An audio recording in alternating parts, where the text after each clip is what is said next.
Hi, I'm Marlene. My parents used to say I was the strong one, the one who didn't need help, who could figure it out on her own. But then, they bought my brother a franchise. With money they told me didn't exist when I asked for a chance. They even used my name to open accounts, behind my back. And when I said no, they made sure the world knew I was the ungrateful daughter. But what hurts more than betrayal is realizing it wasn't a one-time thing. What if your family spent years quietly rewriting your story until you didn't recognize yourself in it anymore? Would you speak up or keep pretending it was love?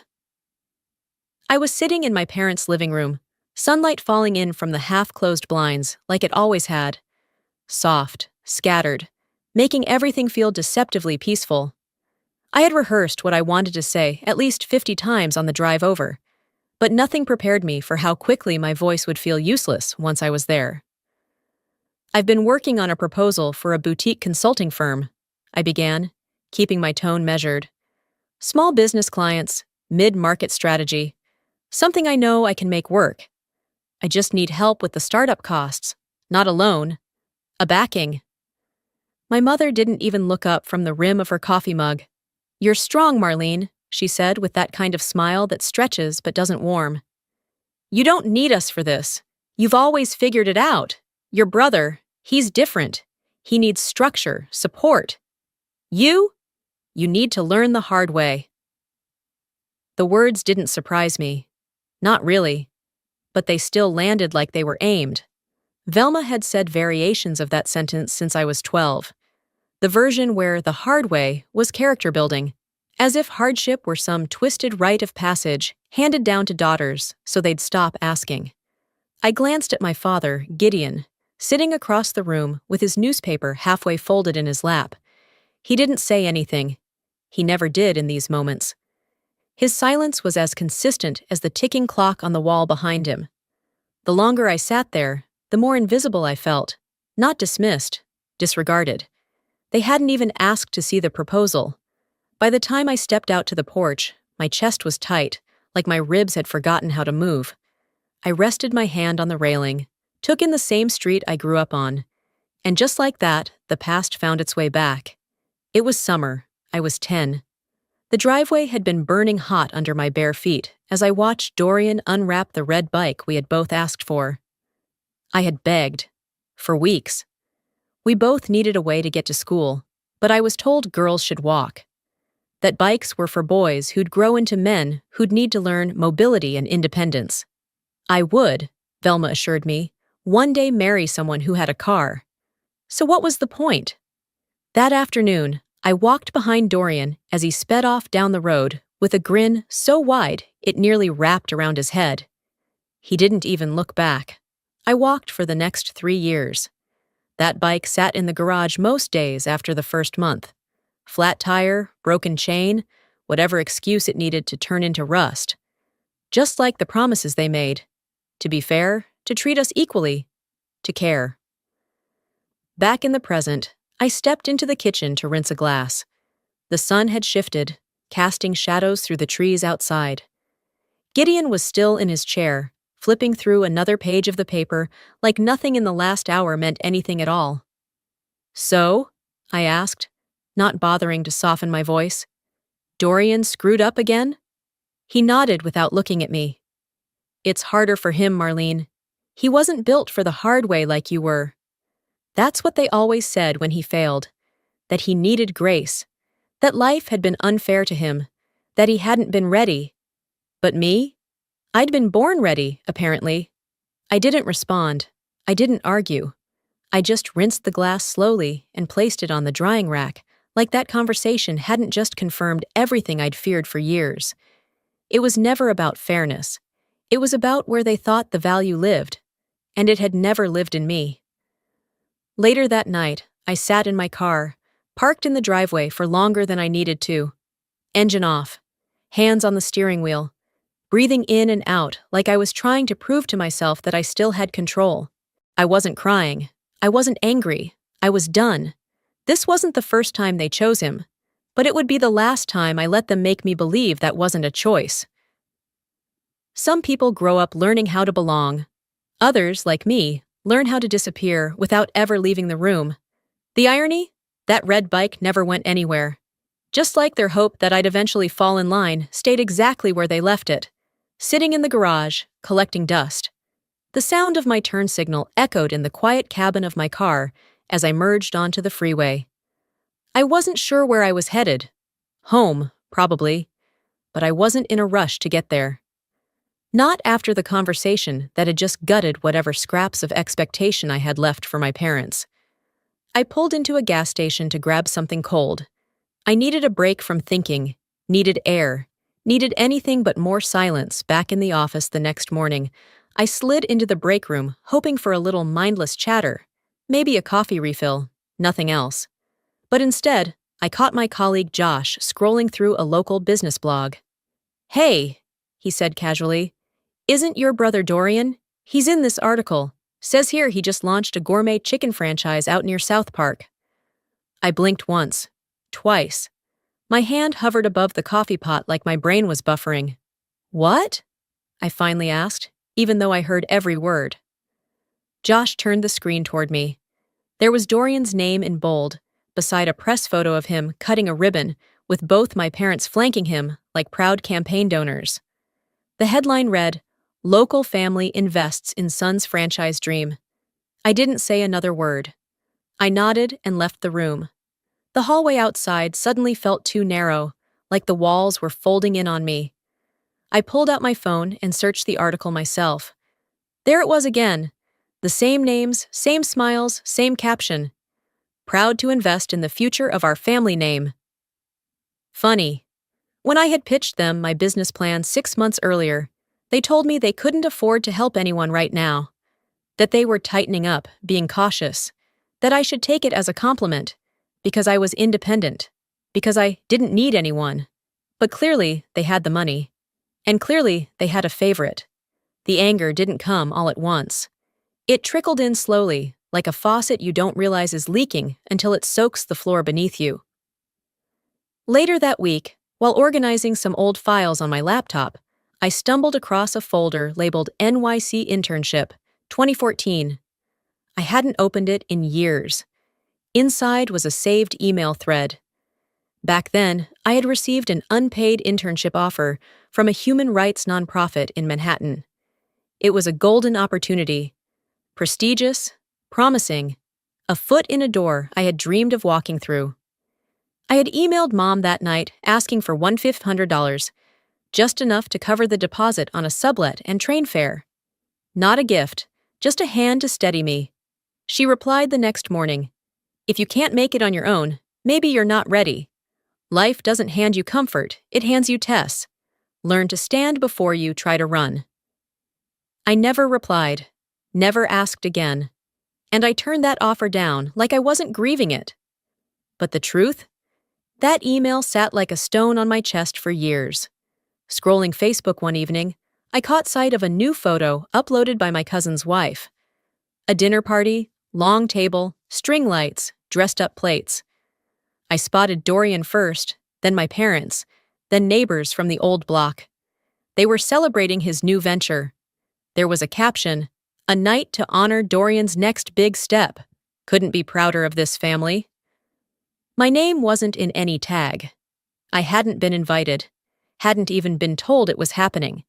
But there was my father, smiling wide, holding up what looked like a large ceremonial check, one of those ridiculous props used at galas. My mother had her hand on his shoulder. I stared at the screen until my vision blurred, not from tears, from disbelief that I still thought any of this could be different. Back at my apartment, the lights were off. I didn't bother turning them on. I sat at my kitchen table, opened my laptop, and started a blank document. My fingers hovered over the keys for a moment. Then I typed, "They told me no," not because they couldn't, but because they didn't want to. I minimized the document and pulled up the email from Mom, the one where she told me to figure it out. I took a screenshot, then another of the article, then one of the Facebook photo. I created a new folder on my desktop, Receipts. I wasn't planning to do anything with them, not yet. But the story was changing, and I needed to remember what was real. See, This wasn't a misunderstanding. This wasn't poor communication or differing values. This was strategic. It was premeditated, practiced, passed down like a family recipe no one ever questioned, and I wasn't going to forget it. I didn't open the folder again after that night. Didn't need to. The images were burned in. The check. The headline.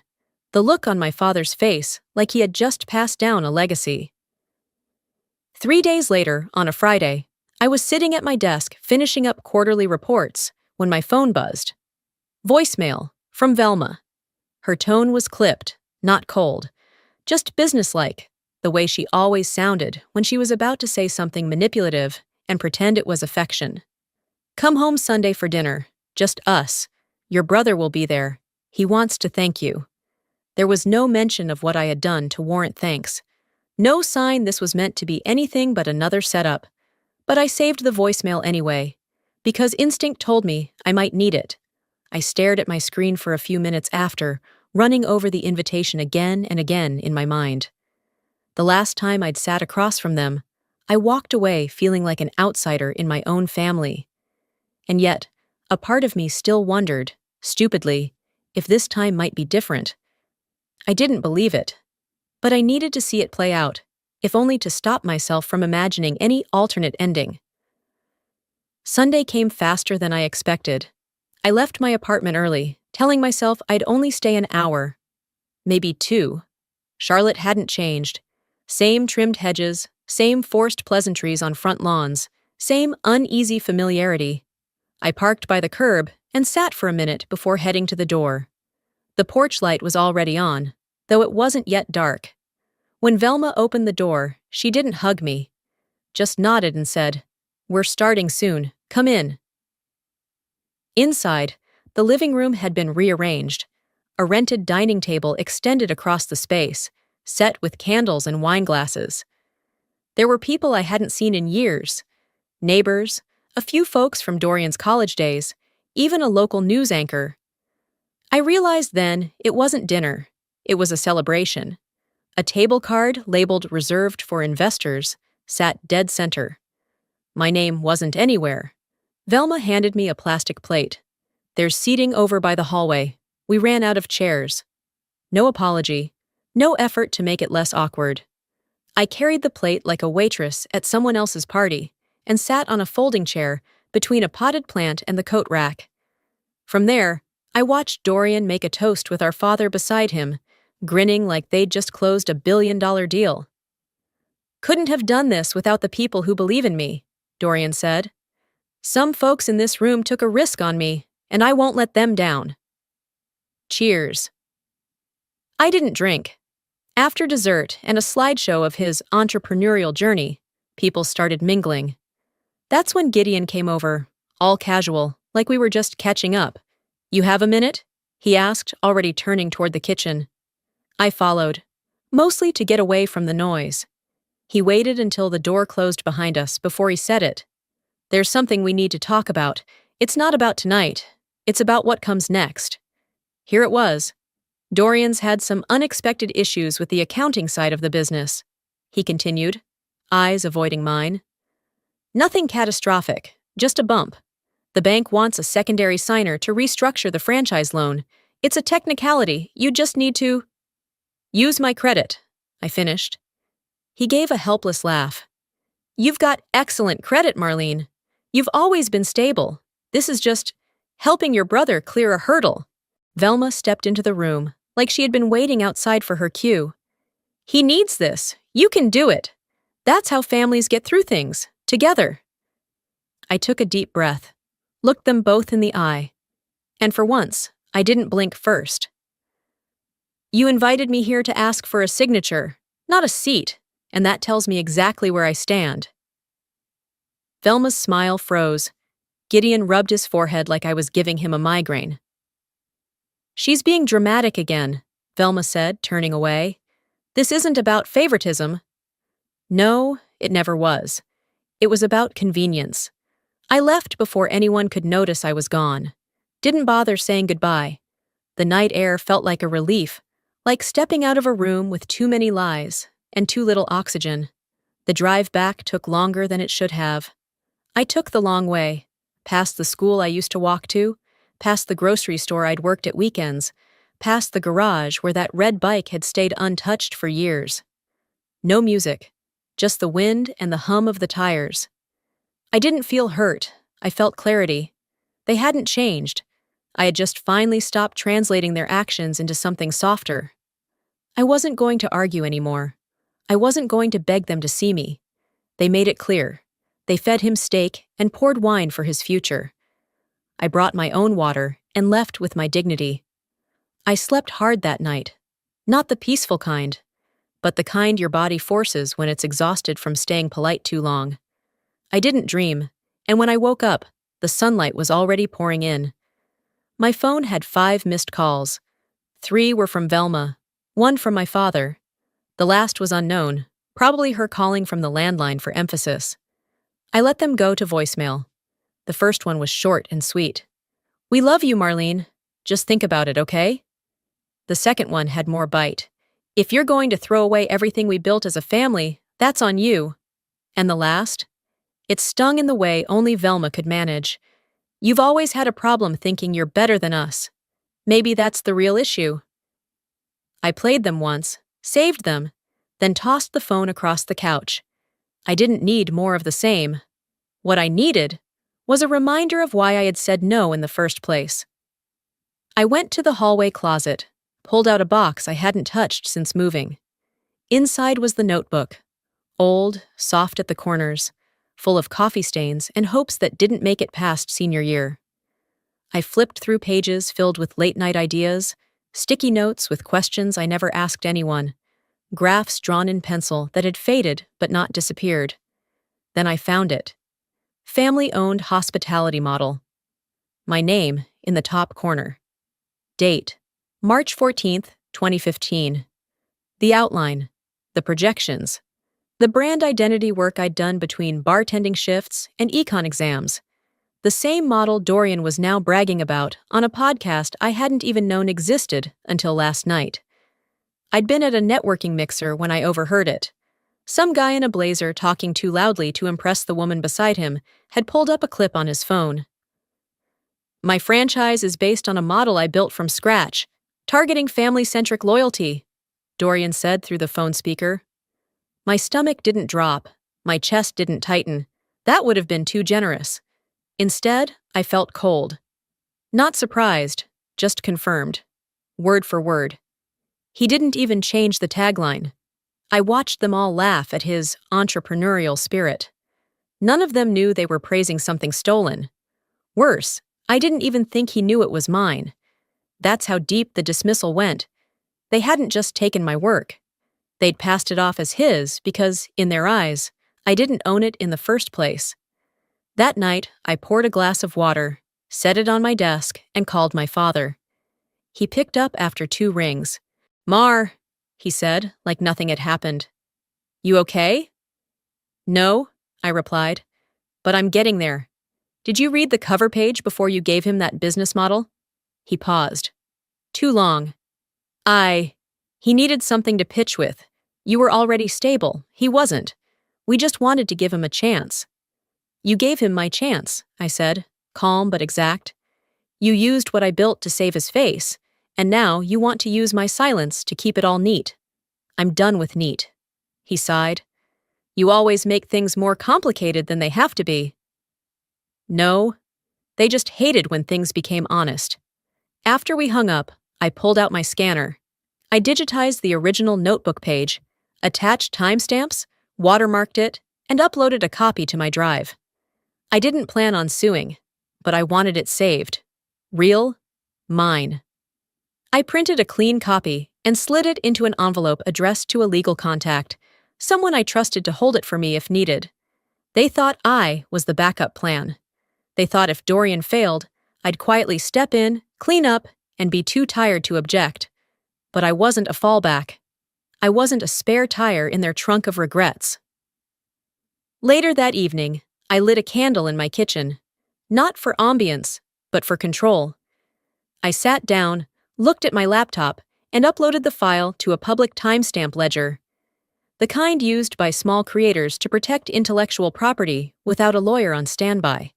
They couldn't unmake what I'd made. Not this time. I was done playing the role they'd written for me. If I was ever meant to be their backup plan, they should have asked what happens when the backup learns to walk away. The envelope was still warm from the printer when I slid it into my work bag and zipped it shut. It felt strange, walking around with something so small that carried so much weight, a document they would never expect me to have, proof that I'd drawn the line. I didn't send it right away. I just carried it, like a reminder. Monday came like any other. Coffee burned my tongue, the elevator was slow, and I barely made it to my desk before the first call came in. But it wasn't from a client or a colleague. It was from my bank. Ms. Duval, we're calling about a past due payment on your Capital Link business account. This is the final notice before collections. I blinked at my screen. I don't have a business account with Capital Link. A pause. Then, this account was opened 16 months ago. Address listed is 2817 Dawson Avenue. That was my parents' address. Who signed the application? I asked, already knowing the answer. Another pause. Then, authorized signer, G. Rayner. I didn't yell, didn't curse. I just wrote everything down. After the call, I submitted a fraud report and requested a freeze on any accounts tied to my name. I asked for a case number. I didn't tell them who G. Rayner was. That afternoon, instead of working through emails, I went down the rabbit hole. I ran a public record search under my Social Security number. It took less than an hour to find what I needed. 3 business filings, all active, all tied to Dorian's food franchise network. 2 listed his name as the operator. 1 listed mine, as financial consultant of record. I hadn't signed anything. I hadn't seen a form. But there it was, in black and white, my name used like a tool. I stared at the screen so long my coffee went cold. Eventually, I closed the laptop. I didn't scream or break anything. The rage had become quieter by then, like a fever that stopped burning and started settling into your bones. That night, I couldn't sleep. I tossed and turned until the clock read 2:37 a.m., then gave up. I padded to the kitchen, poured a glass of water, and sat at the table with the lights off. The glow from my laptop lit the space around me like a small stage. I didn't check email. I went back into the memory that had started resurfacing like a bruise under the skin. The day I graduated from business school. It had been drizzling. I wore a blue dress under my gown. The auditorium was packed with families holding flowers, balloons, handwritten signs. I had asked my parents to come. Velma had said they had a conflict. You know Dorian has his final baseball tournament. We can't be in 2 places at once. So they went to the game. And I walked across the stage alone. No camera, no bouquet, no applause. That night, I told myself they must have felt torn. That maybe they were proud, but just didn't show it like other families did. I cooked myself pasta and watched reruns of old sitcoms, laughing too loud in an empty room. But now, looking back, I didn't believe they were torn. I believed they made a choice, the same one they always made. The next morning, I got up early. Not for work. For me. I pulled every document I had into a new folder on my desktop. I named it Rayner Evidence. Inside, I saved the screenshots of the fraudulent business filings, the bank records, the voicemail transcripts. I even included the graduation photo I'd taken by myself, just in case I ever needed a reminder of how long this pattern had been in place. I didn't post anything online, didn't call anyone to rant. I just kept it. Proof isn't for everyone else. Sometimes it's just for you. To remember that you weren't crazy, that you didn't imagine the hurt, that your silence was survival, not permission. People talk a lot about breaking away from toxic families with long speeches and dramatic exits. But the truth is, the break often happens in quiet moments, while organizing files, freezing credit, or clicking Save on a folder you hope you never have to open again. Some people burn bridges. Others, like me, take a scalpel to the connection. Slow, deliberate, permanent. Some people break ties with words. Others do it with paper and patience. It started with a vibration on the nightstand. One buzz, then another. By the third, I knew something was wrong. It was early, barely 7 a.m., and I never got that many notifications unless something had exploded. I pulled the phone toward me and unlocked the screen. The first thing I saw was a Facebook post from my mother, public, filled with over 300 comments and dozens of shares. It was long, performative, drenched in that overly polite cruelty she'd mastered over the years. "We raised a daughter who forgot who raised her," it began. She went on to accuse me of turning my back on the family, of leaving Dorian in crisis, of prioritizing a corporate title over human decency. She described my refusal to co-sign his loan as a betrayal that cut deeper than any stranger could deliver. She even called me a product of selfish success. The part that broke whatever peace I'd constructed was a photo she included. Me, at age 6, sitting on Velma's lap, laughing. A caption beneath it read, "Before she thought she was better than us." She had tagged nearly every relative we had. And Dorian? He liked the post. I didn't respond. I didn't comment. I didn't text anyone. I took screenshots of every word. Not because I was planning to fight fire with fire, but because I had learned, finally, that truth needed records. By the time I arrived at work that morning, my hands were steady, but my chest was hollow. The receptionist looked at me longer than usual, as if trying to decide whether to say something. 10 minutes later, my manager knocked softly on my office door. "Do you have a moment?" I nodded. We stepped into the glass conference room. She closed the door behind us and gave me the kind of smile people use when they're about to talk around the real issue. "There's something we need to address. A client, Crescendo Capital, has asked to be reassigned to another consultant." I kept my face neutral. "They cited concerns about public image, something about a personal family matter going viral." I blinked once. "Okay." "I'm not taking you off any accounts," she added quickly, "but I need you to manage this quietly. No posts, no statements, just handle it." "I understand." She gave me a nod, then left. That was it. I went back to my desk, opened a blank document, and began building a file. I titled it, Contingency, Personal and Legal. Inside, I pasted every screenshot from the Facebook post. I added the business filings Dorian submitted using my name, the credit fraud complaint, the email from my bank confirming the investigation. I wasn't building a case for the court yet. I was building a shield, one they wouldn't see coming. I didn't post anything online. I didn't call Velma or Dorian.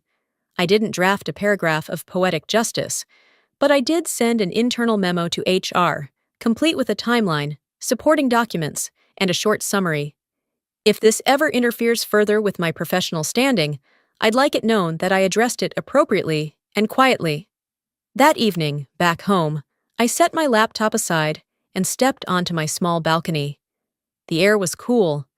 The world kept spinning. Just after 9 p.m., my phone rang again. "Velma!" I let it go to voicemail at first, but something told me to answer the second time. The call connected. Her voice was clipped, angry, sharp. "You could have ended all this, you know. You could have avoided everything if you'd just helped him." I didn't interrupt. "All we asked was for a little help. Your brother was drowning, and instead you threw us all under the bus. You're letting this family burn to the ground." I took a breath. Then I said, clearly, calmly, and without apology, "No. You lit this fire the moment you used my silence to protect your lies. If you're choking on smoke now, that's your consequence." She didn't say anything back. And for the first time, I ended the call.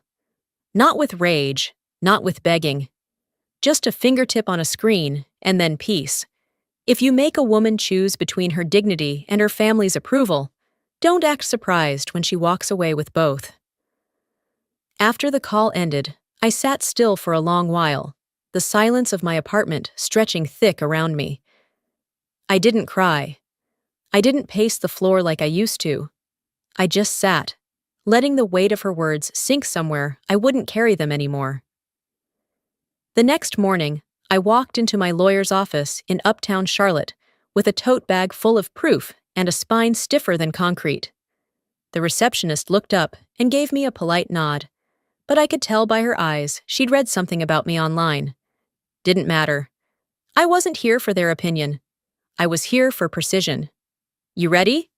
my lawyer asked as I sat across from her. "Completely," I said. I placed everything on the table, printed screenshots of the defamation post, documentation from the identity theft report, the fraudulent business filings with my name, copies of emails that painted a clear picture of calculated misuse. She flipped through the stack, page after page. Her expression never changed. That was what I liked about her. No performance, just process. "This isn't just defamation or misuse of information," she said finally. "This is systemic, coordinated. They knew exactly what they were doing." I nodded.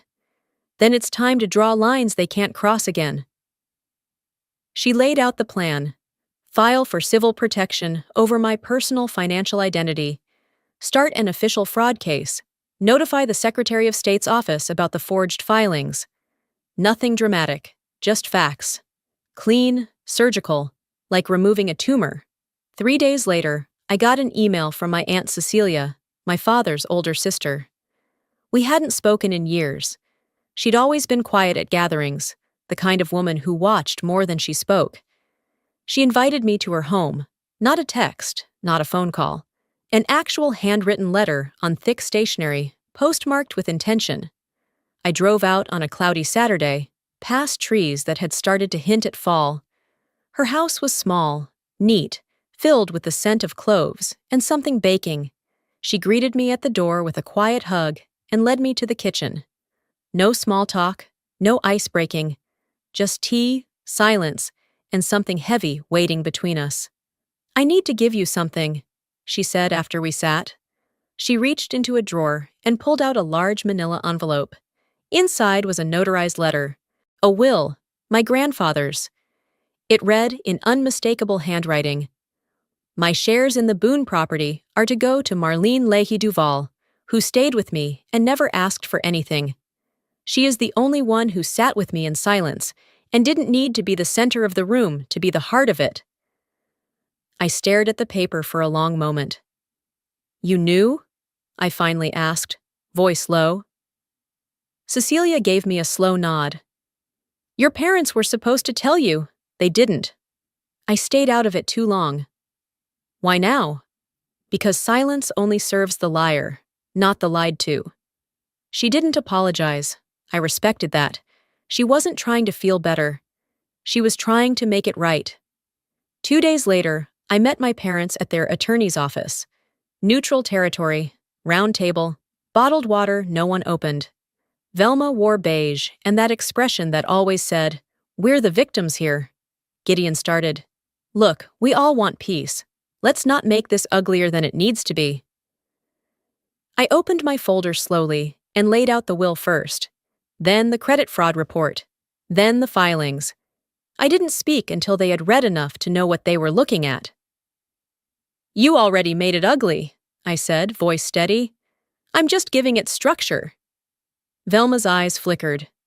"That will's invalid." "Not according to state law, and not with that seal." Gideon leaned forward. "We didn't mean to hurt you. You've always been so strong, Marlene.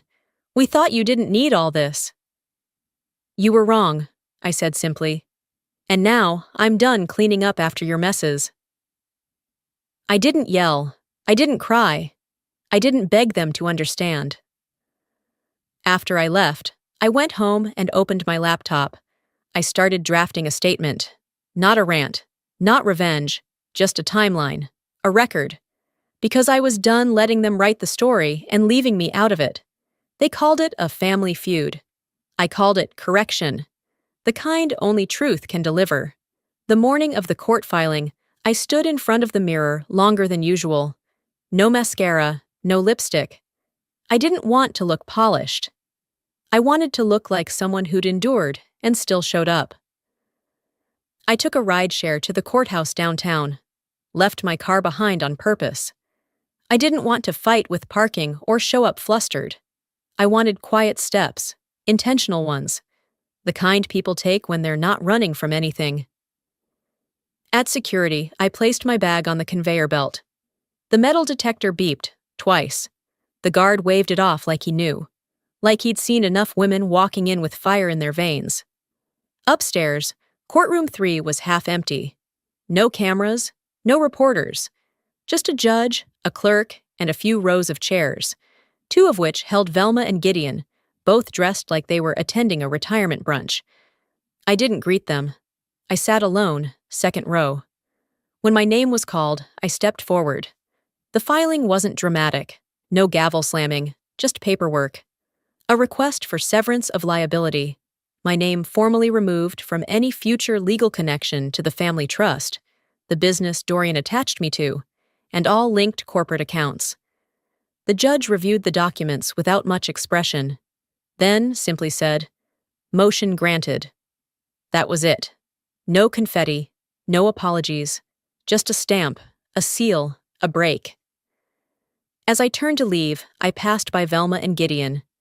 They didn't move. They didn't speak, just stared like I'd stepped out of a mold they never imagined breaking. Outside, I pulled in a deep breath and let it out slow. It was freedom without fireworks, the kind that makes space where shame used to live. 2 weeks later, I sat in a small podcast studio in Denver. I didn't promote it. I didn't ask anyone to listen. But when Elena Matisse, the host, invited me to speak about what happens when loyalty becomes a leash, I agreed. We didn't prep much. I didn't bring notes. She asked gentle questions, and I answered, clearly, without drama, without trying to make anyone the villain. I spoke about the internship I gave up, about the bike that never got ridden, about the invisible line between support and control, and how easy it is for families to blur it. I told her, they didn't just overlook me, they used me, quietly, because they thought I'd never say anything loud enough for the world to hear. She leaned forward slightly, nodded once, and whispered, "And now?" I looked straight ahead. Now I speak. The episode went live 3 days later. By the end of the week, someone reposted screenshots of Velma's Facebook post. Yes, the one accusing me of being heartless, alongside a clip of me talking about being manipulated into silence. I didn't do it. I didn't have to. The internet did what it does. A ripple became a wave. People commented, debated, shared their own stories. Someone from Dorian's investor group backed out. Another delayed their next payment. My parents never issued a statement, but they shut down the franchise's website for maintenance. The Yelp page quietly disappeared. I didn't gloat, didn't celebrate. I worked. I cooked dinner. I walked my dog in the evenings. Until one night, around 6:45, I got a voicemail. It was my father. No shouting, no defense, just tired words. "We didn't know you felt all of that. We're sorry you saw us that way." That way. Like my experience was a perspective. Optional, subjective, inconvenient. I didn't call back, but I didn't delete it either. It stayed on my phone. Like a scar you no longer cover up, but you don't press either. Later that evening, I sat on my small balcony, Denver sky bleeding from gold to lavender. My dog curled beside me, snoring softly, chest rising and falling like everything in him was unbothered. I watched the horizon shift and thought about how much I had tried to earn love from people who only offered it conditionally. I hadn't left my family. I had left the version of me they felt entitled to control, and I wasn't going back to her. By the time October settled into Denver like a soft coat, my life had thinned out in the most beautiful way. I wasn't trying to explain myself anymore. I wasn't drafting statements or gathering documents. My silence was no longer a defense. It was just peace. I woke up to the sound of birds near the window, the kind you only hear if you've stopped filling your mornings with noise. I walked my dog through the neighborhood park, a mug of coffee in hand, wrapped in an old hoodie. I passed a couple whispering harshly near a bench, their frustration familiar, but no longer mine. A boy rode past us on a bike too big for him. He wobbled, laughed at himself, and kept going. Something in that made me smile. I didn't check emails. I didn't think about whether anyone from back home was watching. No conference calls, no brand optics, no fire to put out. Just me, breathing, moving, existing in a city that didn't know my history and didn't expect me to carry it like a badge. Later that afternoon, I sat at my desk with a half-full mug beside me, going through a few lingering work tasks. The quiet was soft, not heavy. It held me rather than pressed on me. Then a notification pinged. New message. Subject line. I should have said something back then. It was from my uncle, Ronald Fain, my father's younger brother. I clicked, expecting a forwarded joke or some awkward small talk. But it was 3 paragraphs of truth. He wrote that he had known for years that I was left off the trust, that he'd seen my name missing from the filings, the dinners, the plans. He said he thought about speaking up once, but didn't want to get in the middle of family decisions, and that he regretted staying silent. I know it's late, and maybe it doesn't count for much, but I see what you did, and I'm proud of you, Marlene. I didn't reply. But I read it 3 times, and I didn't delete it. That evening, I stopped by the grocery store to pick up a few things for dinner. In the produce aisle, I saw a young woman, probably early 30s, standing next to an older lady who kept correcting everything she put in the cart. "Do you really need all that pasta? You're always going overboard with cheese." Every word was just soft enough to pass as concern, just sharp enough to make your spine shrink. I saw the woman's face, trying to smile, trying to not react, trying to keep the peace that never really belonged to her. For a moment, I almost said something. I almost reached across that invisible line and said, "You don't owe her silence." But I didn't. I just gave her a kind look as I walked by. A nod that said, "I see you, I was you." She didn't nod back, but I think she felt it. I went home and started prepping dinner for a few friends. Nothing elaborate. Roasted vegetables, homemade soup, a bit of wine. I turned on a playlist I loved but never used around my family. "Too emo," they once said. My dog curled up near the patio door, snoring like clockwork. When everyone arrived, we ate on the rooftop. The sun was folding into dusk, painting the city in soft amber. We talked about books, bad dates, second chances. We didn't bring up my family or what had happened. That part of me didn't need explaining anymore. At one point, someone asked, "Do you ever miss home?" I didn't hesitate. Not really. I miss the idea of it. But I'm living something real now. We clinked glasses. No framed portraits of parents on the wall. No legacy of sacrifice I didn't agree to. Just laughter. Soft music, shared food. A life I built. Not to prove anything, but because I was finally free to choose it. Peace isn't loud, it doesn't make announcements. But when it arrives, and you know you earned it, it hums through your bones like a second heartbeat.